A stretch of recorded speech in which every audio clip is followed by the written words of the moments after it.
Hi friends, ನಿಮ್ಮೆಲ್ಲರಿಗೂ ಕೂಡ ನಿಮ್ಮದೇ ಆಗಿರ್ತಕ್ಕಂಥ ಯೂಟ್ಯೂಬ್ ಚಾನಲ್ ಸ್ಟಡಿ ವಿತ್ ಪರಶುರಾಮ್ಗೆ ಸ್ವಾಗತ ಅಂತ ಹೇಳ್ತಾ, ಇಂದು 8ನೇ ತರಗತಿ ಸಮಾಜ ವಿಜ್ಞಾನದಲ್ಲಿ ಒಂದು ಪ್ರಾಕ್ಟೀಸ್ ಪೇಪರನ್ನು ಕೊಡ್ತಾ ಇದ್ದೀನಿ. ಸೊ ನಾವೇ ರೆಡಿ ಮಾಡಿದ್ದೀವಿ ಬ್ಲೂ ಪ್ರಿಂಟ್ ಪ್ರಕಾರ. ಅದನ್ನು ಚೆನ್ನಾಗಿ ಪ್ರಿಪೇರ್ ಮಾಡ್ಕೊಂಡೋಗಿ ಒಳ್ಳೆ ಅಂಕಗಳು ನಿಮಗೆ ಸಿಗ್ತವೆ. ಮತ್ತೆ ಇನ್ನೊಂದೆರಡು ಪ್ರಶ್ನೆ ಪತ್ರಿಕೆಗಳನ್ನು ಕೊಡ್ತೀನಿ ಅಂತ ಹೇಳ್ತಾ ವಿಡಿಯೋನ ಲೈಕ್, ಶೇರ್ ಮತ್ತು ಸಬ್ಸ್ಕ್ರೈಬ್ ಮಾಡೋದನ್ನು ಮಾತ್ರ ಮರೆಯದಿರಿ. ಇದು ಮಾಡೆಲ್ ಕ್ವಶನ್ ಪೇಪರ್ ಅದ. ಸೊ ಚೆನ್ನಾಗಿ ನೀವೇನು ಮಾಡಿ ಅದನ್ನು ಪ್ರಾಕ್ಟೀಸ್ ಮಾಡಿಕೊಂಡು ಹೋಗಿ. ಮೊದಲ ಪ್ರಶ್ನೆ, ಭಾರತದಲ್ಲಿ ಮೊದಲು ಶಾಸನ ಹೊರಡಿಸಿದ ಅರಸ ಅಂತ ಕೇಳ್ಬೋದು. ಸೊ ಈ ಪ್ರಶ್ನೆ ಉತ್ತರ ಏನಪ್ಪ ಅಂದ್ರೆ Ashoka is the right answer. ಪ್ರಶ್ನೆ 2, ಕೌಟಿಲ್ಯ ರಚಿಸಿದ ಕೃತಿ ಯಾವುದು? ಸೊ ಕೊಟ್ಟ ಆಯ್ಕೆಗಳಲ್ಲಿ ಕೌಟಿಲ್ಯ ಯಾವ ಪುಸ್ತಕ ಬರೆದಿದ್ದಾನೆ ಅಂತ ಕೇಳಿದ್ದಾರೆ. ಸೊ ಗೊತ್ತಿರಲಿ, ಅರ್ಥಶಾಸ್ತ್ರ ಅಂತ ಯಾರೆಲ್ಲ ಬರೀತೀರಿ ಸೊ ನಿಮಗೆ ಗ್ಯಾರಂಟಿಯಾಗಿ ನೆನಪಿನಲ್ಲಿ ಇಟ್ಕೊಳ್ತಕ್ಕಂಥದ್ದು 1 ಅಂಕ ಸಿಗ್ತದೆ. ಇನ್ನು ಪ್ರಖ್ಯಾತವಾಗಿರ್ತಕ್ಕಂಥ ಅರ್ಥಶಾಸ್ತ್ರಜ್ಞ ಕಾರ್ಲ್ ಮಾರ್ಕ್ಸ್ ಯಾವ ದೇಶದ ತತ್ವಜ್ಞಾನಿ?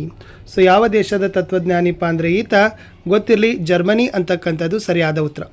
ಇನ್ನು ಹಣದ ಪ್ರತಿಫಲಕ್ಕೆ ಮಾಡುವ ದೈಹಿಕ ಮತ್ತು ಬೌದ್ಧಿಕ ಕೆಲಸಕ್ಕೆ ಒಂದು ಉದಾಹರಣೆಯನ್ನು ಕೊಡಬೇಕು.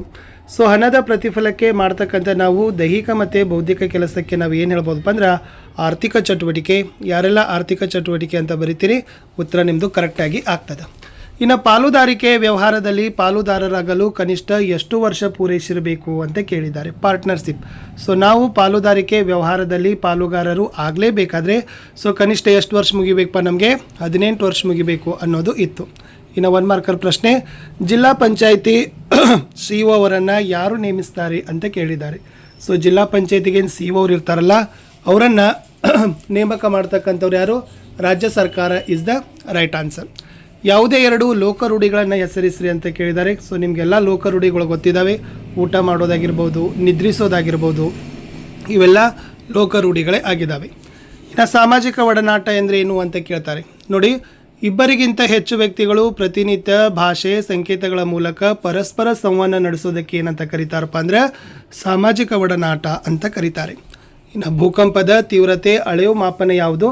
ಸೊ ಭೂಕಂಪದ ತೀವ್ರತೆಯನ್ನು ಅಳಿತಕ್ಕಂಥ ಮಾಪನ ಯಾವುದಪ್ಪ ಅಂದ್ರೆ ಅದು ರಿಕ್ಟರ್ ಮಾಪನ ಇಸ್ ದ ರೈಟ್ ಆನ್ಸರ್. ಇನ್ನು ವ್ಯವಸಾಯ ಉತ್ಪನ್ನಗಳ ಗುಣಮಟ್ಟವನ್ನು ತಿಳಿಲಿಕ್ಕೆ ಬಳಸ್ತಕ್ಕಂಥ ಮುದ್ರಿಸೋ ಚಿಹ್ನೆ ಯಾವುದು ಅಂತ ಕೇಳಿದ್ದಾರೆ. ಸೊ ವ್ಯವಸಾಯದ ಉತ್ಪನ್ನಗಳ ಗುಣಮಟ್ಟವನ್ನು ತಿಳಿಸ್ಲಿಕ್ಕೆ ಸೊ ಯಾವ ಚಿಹ್ನೆಯನ್ನು ಬಳಸ್ತಾರಪ್ಪ ಅಂದರೆ ಅದು ಸೊ ಅದು ಉತ್ತರ ಅಂತಕ್ಕಂಥದ್ದು ಎಕ್ಸಾಕ್ಟ್ಲಿ ನಿಮ್ಮ ಆನ್ಸರ್ ಏನಪ್ಪ ಅಂದರೆ ಎಸ್ ಎಗ್ಮಾರ್ಕ್ ಅಂತಕ್ಕಂತಾರೆ. ಸೊ ಎಗ್ಮಾರ್ಕ್ ಅನ್ನೋದನ್ನು ಬರೆದ್ರೆ ನಿಮಗೆ ಅಂಕಗಳನ್ನು ಕೊಡ್ತಾರೆ. 2 ಮಾರ್ಕರ್ ಕ್ವಶನ್, ನಾಗರಿಕತೆಗಳ ಉಗಮ ಹೇಗಾಯಿತು? ಸೊ ಯಾವ ತರನಾಗಿ ನಾಗರಿಕತೆಗಳ ಉಗಮ ಆಯ್ತಪ್ಪ ಅಂದರೆ ಸೊ ಮುಖ್ಯವಾಗಿ ನಾಗರಿಕತೆಗಳ ಉಗಮ ವಿಕಾಸ ಕುತೂಹಲವಾದದ್ದು.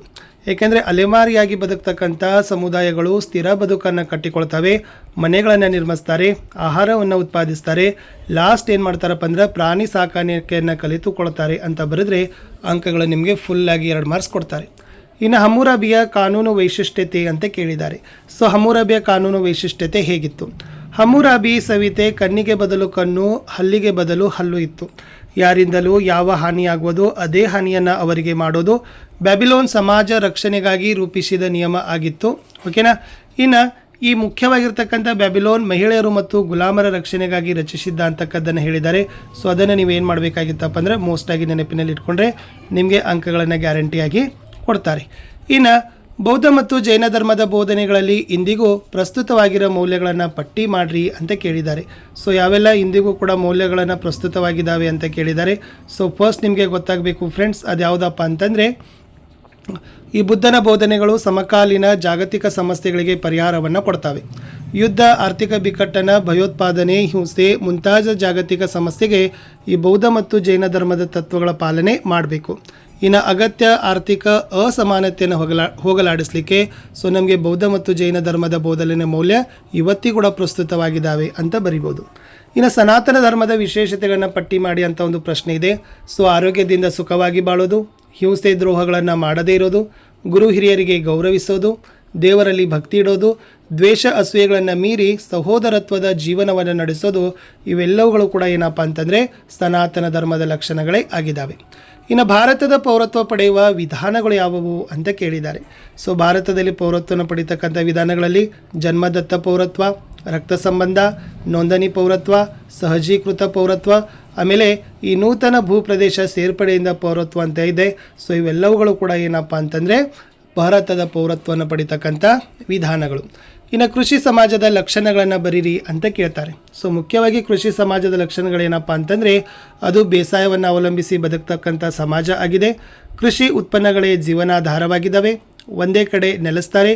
ಕೃಷಿಯೊಂದಿಗೆ ಇತರೆ ಕಾರ್ಯಗಳಲ್ಲಿ ತೊಡಗಿಸಿಕೊಳ್ತಾರೆ. ನೆಕ್ಸ್ಟ್ ಇವರು ವಿವಿಧ ರೀತಿಯ ಕೌಶಲ್ಯಗಳನ್ನು ಹೊಂದಿರ್ತಾರೆ ಅಂತಕ್ಕಂಥ ಪಾಯಿಂಟ್ಸ್ ಬರೆದ್ರೆ ಸೊ ನಿಮಗೆ ಅಂಕಗಳು ಗ್ಯಾರಂಟಿಯಾಗಿ ಕೊಡ್ತಾರೆ. ಭೂಭಾಗದ ಮೇಲಿನ 2 ಖಂಡಗಳನ್ನು ಹೆಸರಿಸಿರಿ ಅಂತ ಕೇಳಿದ್ದಾರೆ. ಸೊ ಭೂಭಾಗದ ಮೇಲೆ ಬಹಳ ಖಂಡಗಳಿದ್ದಾವೆ. ಅದರಲ್ಲಿ ಮುಖ್ಯವಾಗಿ ಏಷ್ಯಾ ಖಂಡ, ಆಫ್ರಿಕಾ ಖಂಡ, ಉತ್ತರ ಅಮೇರಿಕಾ ಖಂಡ, ದಕ್ಷಿಣ ಅಮೇರಿಕಾ ಖಂಡ, ಅಂಟಾರ್ಟಿಕಾ ಖಂಡ, ಯುರೋಪ್ ಖಂಡ ಮತ್ತು ಆಸ್ಟ್ರೇಲಿಯಾ ಖಂಡ. ಸೊ ಇವುಗಳನ್ನು ನೀವೇನು ಮಾಡಬೇಕಾಗಿತ್ತಪ್ಪ ಅಂದರೆ ಬರೆದ್ರೆ ಅಂಕಗಳನ್ನು ನಿಮಗೆ ಸಿಗ್ತದೆ. ಇನ್ನು ಬಹುರಾಷ್ಟ್ರೀಯ ಕಂಪನಿಗಳು ತವರು ದೇಶಕ್ಕೆ ವರದಾನವಾಗಿದ್ದಾವೆ, ಸಮರ್ಥಿಸಿರಿ ಅಂತ ಕೇಳ್ತಾರೆ. ಸೊ ಇಲ್ಲಿ ಮುಖ್ಯವಾಗಿ ನೀವೇನು ಬರೀಬೇಕಂದ್ರೆ ಕಡಿಮೆ ಬೆಲೆಯಲ್ಲಿ ಆಶ್ರಯದಾತ ದೇಶಗಳಿಂದ ಕಚ್ಚಾ ವಸ್ತುಗಳನ್ನು ಪಡೆಯಬಹುದಾಗಿದೆ. ಆಶ್ರಯದಾತ ದೇಶಗಳಿಂದ ತಂತ್ರಜ್ಞಾನ ಮತ್ತು ಕೌಶಲ್ಯಗಳನ್ನು ಪಡೆಯಬಹುದು. ಆಶ್ರಯದಾತ ದೇಶಗಳಿಗೆ ಕಚ್ಚಾ ವಸ್ತು ಮತ್ತು ಸಿದ್ಧ ವಸ್ತುಗಳನ್ನು ರಫ್ತು ಮಾಡಿ ಲಾಭ ಹೆಚ್ಚಿಸಿಕೊಳ್ಳಬಹುದು.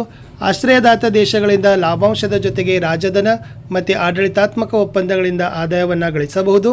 ನೆಕ್ಸ್ಟ್ ತವರು ದೇಶಗಳಲ್ಲಿ ಹೆಚ್ಚು ಉದ್ಯೋಗ ಅವಕಾಶಗಳನ್ನು ಕಲ್ಪಿಸ್ತದೆ ಅನ್ನೋ ಪಾಯಿಂಟ್ಸು ಬರೀಬೇಕು. ಇನ್ನು 3 ಮಾರ್ಕ್ಸಲ್ಲಿ ವರ್ಧನರ ಕಾಲದ ಆಡಳಿತ ವ್ಯವಸ್ಥೆ ಕೇಳಿದರೆ ಮೋಸ್ಟ್ ಇಂಪಾರ್ಟೆಂಟ್.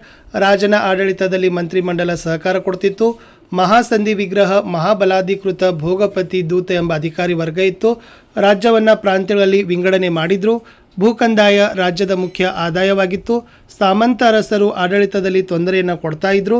ಇನ್ನು ಅರಸನ ದುರ್ಬಲಗೊಂಡಾಗ ಸಾಮಂತರು ಸ್ವತಂತ್ರರಾಗಿದ್ದರು ಅನ್ನೋದನ್ನು ನೀವು ಬರಿಬೇಕು. ಇನ್ನು ಚೋಳರ 1ನೇ ರಾಜರಾಜ ಪ್ರಸಿದ್ಧ ಅರಸನಾಗಿದ್ದಾನೆ, ಸಮರ್ಥಿಸಿರಿ ಅಂತ ಕೇಳಿದ್ದಾರೆ. ಇಲ್ಲಿ ಚೋಳರ 1ನೇ ರಾಜರಾಜ ಪ್ರಸಿದ್ಧ ಅರಸನಾಗಿದ್ದ. ಶೂರ, ಶ್ರೇಷ್ಠ ಯೋಧ ಹಾಗೂ ದಕ್ಷ ಆಡಳಿತಗಾರನಾಗಿದ್ದ. ಚೋಳ ರಾಜ್ಯದ ಶಿಲ್ಪಿಯಾಗಿ ಅದರ ತಳಹದಿಯನ್ನು ಭದ್ರ ಮಾಡಿ ತನ್ನ ರಾಜ್ಯವನ್ನು ವಿಸ್ತರಿಸಿದ. ನೌಕಾಸೈನ್ಯವನ್ನು ನಿರ್ಮಿಸಿ ಶ್ರೀಲಂಕಾವನ್ನು ವಶಪಡಿಸಿಕೊಂಡ. ಸಾಗರೋತ್ತರ ವಾಣಿಜ್ಯ ವ್ಯವಹಾರವನ್ನು ಪ್ರಾರಂಭಿಸಿದ. ಈತ ಕಟ್ಟಿಸಿದ ಈ ತಂಜಾವೂರಿನ ಬೃಹದೇಶ್ವರ ದೇವಾಲಯ ಅತ್ಯಂತ ಪ್ರಸಿದ್ಧವಾಗಿದೆ ಅಂತ ಬರೆದ್ರೆ ಸಾಕು. ಇನ್ನು ಹವಾಮಾನದ ಪರಿಸ್ಥಿತಿ ಯಾವ ಅಂಶಗಳಿಂದ ಪ್ರಭಾವಿತವಾಗಿದೆ ಅಂತ ಕೇಳಿದರೆ ಉಷ್ಣಾಂಶ, ಒತ್ತಡ, ಮಾರುತಗಳು, ತೇವಾಂಶ, ಮಳೆ. ಸೊ ಇವು ಏನಪ್ಪ ಅಂದರೆ ಪ್ರಭಾವಿತವಾಗಿರ್ತಕ್ಕಂಥ ಅಂಶಗಳು. ಇನ್ನು ಜಲಮಾಲಿನ್ಯದ ಪ್ರಮುಖ ಮೂಲಗಳನ್ನು ಕೇಳಿದ್ದಾರೆ. ಇಲ್ಲಿ ಮಣ್ಣಿನ ಸವೆತ, ಭೂಕುಸಿತ ಬರ್ತದೆ, ಜ್ವಾಲಾಮುಖಿ ಸ್ಫೋಟ, ಸಸ್ಯಗಳ ಮತ್ತು ಪ್ರಾಣಿಗಳ ಕ್ಷಯಿಸುವಿಕೆ ಮತ್ತು ಕೊಳೆಯುವ ಕಾರ್ಯ, ಕೈಗಾರಿಕಾ ತ್ಯಾಜ್ಯ, ನಗರ ತ್ಯಾಜ್ಯ, ಕೃಷಿ ಮತ್ತು ಗೃಹ ತ್ಯಾಜ್ಯ, ತೈಲ ಸೋರುವಿಕೆ, ಪರಮಾಣು ತ್ಯಾಜ್ಯ, ತೈಲ ಬಾವಿಗಳನ್ನು ಸಾಗರದಲ್ಲಿ ಕೊರೆಯೋದು, ಶಾಖ ವಿದ್ಯುತ್ ಕೇಂದ್ರಗಳ ತ್ಯಾಜ್ಯಗಳು ಅಂತ ಬರೆದ್ರೆ ಸಾಕು. ನಿಮ್ಮ ಕುಟುಂಬದ ಸದಸ್ಯರು ಮಾಡುವ ದೈಹಿಕ ಶ್ರಮದ ಚಟುವಟಿಕೆಗಳನ್ನು ಪಟ್ಟಿ ಮಾಡಲಿಕ್ಕೆ ಕೇಳಿದ್ದಾರೆ. ಕೃಷಿ ಕೆಲಸ, ಗಾರೆ ಕೆಲಸ, ಪಶುಪಾಲನೆ, ಕುಂಬಾರಿಕೆ, ಬುಟ್ಟಿ ಹೆಣೆಯೋದು, ಇಟ್ಟಿಗೆ ತಯಾರಿಸೋದು, ಬೀಡಿ ಕಟ್ಟೋದು, ಕಟ್ಟಡದ ನಿರ್ಮಾಣ, ಆಮೇಲೆ ಕುಲುಮೆ ಕೆಲಸ ಅಂತ ಬರೀರಿ. ಇನ್ನು ಪ್ರಜಾಪ್ರಭುತ್ವದ ಯಶಸ್ವಿಗೆ ಕಾರಣವಾಗಿರ್ತಕ್ಕಂಥ ಅಂಶಗಳು ಅಂತ ಒಂದು ಪ್ರಶ್ನೆ ಬರ್ತದೆ. ಪ್ರಜಾಪ್ರಭುತ್ವ ರಕ್ಷಿಸ್ತಕ್ಕಂಥ ಮನೋಭಾವ ಜನರಲ್ಲಿ ಇರಬೇಕು. ಪ್ರಜಾಪ್ರಭುತ್ವದ ಬಗ್ಗೆ ಜನರು ಸದಾ ಜಾಗರೂಕರಾಗಿರಬೇಕು. ಪ್ರಜಾಪ್ರಭುತ್ವ ಯಶಸ್ಸು ನಾಯಕರ ದಕ್ಷತೆಯನ್ನು ಅವಲಂಬಿಸಿದೆ. ನಾಯಕರು ಮತ್ತು ಪ್ರಜೆಗಳು ಸೇವಾ ಮನೋಭಾವ, ದೇಶಭಕ್ತಿ ಮತ್ತು ತ್ಯಾಗ ಮಾಡುವ ಗುಣ ಹೊಂದಿರಬೇಕು. ಜನರು ನಿಯಮಾವಳಿಗಳನ್ನು ಪಾಲಿಸಿ ಗೌರವಿಸಬೇಕು. ಮತದಾರ ಪ್ರಜ್ಞಾವಂತನಾಗಿರಬೇಕು. ಪ್ರಜಾಪ್ರಭುತ್ವದ ಯಶಸ್ಸು ತಾಳ್ಮೆಯನ್ನು ಅವಲಂಬಿಸಿದೆ ಅಂತ ಬರೀಬೇಕು. ಇನ್ನು ಸಾಗರ ಉಬ್ಬಳವಿಳಿತಗಳು ಮಾನವನ ಜೀವನಕ್ಕೆ ಸಹಕಾರಿಯಾಗಿವೆ ಹೇಗೆ? ಹೌದು, ಇದು ದೊಡ್ಡ ನೌಕಾಯಾನಕ್ಕೆ ಉಪಯುಕ್ತವಾಗಿದೆ. ಬಂದರು ಮತ್ತು ಹಡಗು ನಿರ್ಮಾಣಕ್ಕೆ ಸಹಕಾರಿ. ಬಂದರುಗಳನ್ನು ನಿಯಮಿತವಾಗಿ ಸ್ವಚ್ಛ ಮಾಡ್ತದೆ, ಉಪ್ಪು ತಯಾರಿಸ್ತದೆ, ಮೀನುಗಾರಿಕೆಗೆ ಅನುಕೂಲ, ವಿದ್ಯುತ್ ಉತ್ಪಾದನೆಗೆ ಸಹಕಾರಿ, ಪ್ರವಾಸಿಗರ ಆಕರ್ಷಣೆ, ವಾಣಿಜ್ಯ ಉತ್ಪಾದನೆಗೆ ಸಹಕಾರಿ ಅಂತ ಬರೆದ್ರೆ ಸಾಕು. ಲಾಸ್ಟ್ ಭಾರತದ ನಕ್ಷೆಯಲ್ಲಿ ನಿಮಗೆ ನಾಸಿಕ, ತಲಕಾಡು, ನರ್ಮದಾ ನದಿ, ಲಕ್ಕುಂಡಿಗಳನ್ನು ಗುರುತಿಸಲಿಕ್ಕೆ ಕೇಳಿದ್ರು. ಇಷ್ಟು ಗುರುತಿಸಿದರೆ ನಿಮಗೆ ಅಂಕಗಳನ್ನು ಗ್ಯಾರಂಟಿಯಾಗಿ ಕೊಡ್ತಾರೆ.